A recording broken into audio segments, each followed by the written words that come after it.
High, hello, welcome back to my channel. तर आम्ही दोघी ते रेडी झालोय बाहेर जाण्यासाठी.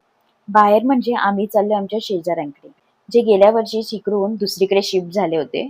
आम्हाला सिया लहान असल्यामुळे त्यांच्याकडे तेव्हा जाता नाही आलं आणि ते बाय रोडच जाऊ शकतो आणि ते खूप लांब होतं. म्हणून आम्ही रॅपिडो ऑटो बुक केली. खूप दिवसांनी ब्लॉग पोस्ट करते कारण एडिटिंग करायला वेळच मिळत नव्हता. खूप सारे व्हिडिओ एडिटिंगमुळेच पेंडिंग पडले आहेत. ते लवकरच मी चॅनलवर अपलोड करेन.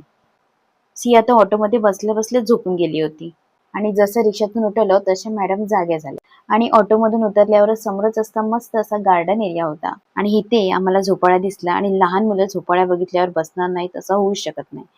म्हणूनच इथे सियाला थोडा वेळ झोका दिला आणि आम्ही गेलो त्यांच्या रूम आणि रूम खूपच सुंदर होता आणि त्यांच्या विंडोमधून दिसणारा परिसर अजूनच भारी वाटत होता आणि त्या विंडोमधूनच सियाची कबुतरांसोबत मस्ती चालू होती.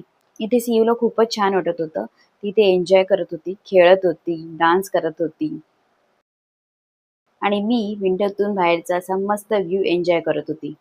नंतर थोड्या वेळ गप्पागोष्टी केल्या, चहा पियालो आणि जिन्याजवळ गेलो आणि हा व्ह्यू देखील कॅप्चर केला. त्यानंतर घरी परत जाण्यासाठी निघालो. त्यानंतर खाली उतरलो, गार्डन दिसलं तेव्हा परत सिया खुश झाली आणि तिथे तिने परत एवढी मजा केली की तिला जबरदस्तीने उचलून घेऊन जावं लागलं.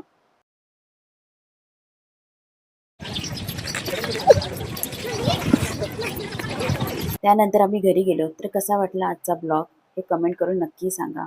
लाईक करा आणि चॅनलला सबस्क्राईब करा. बाय.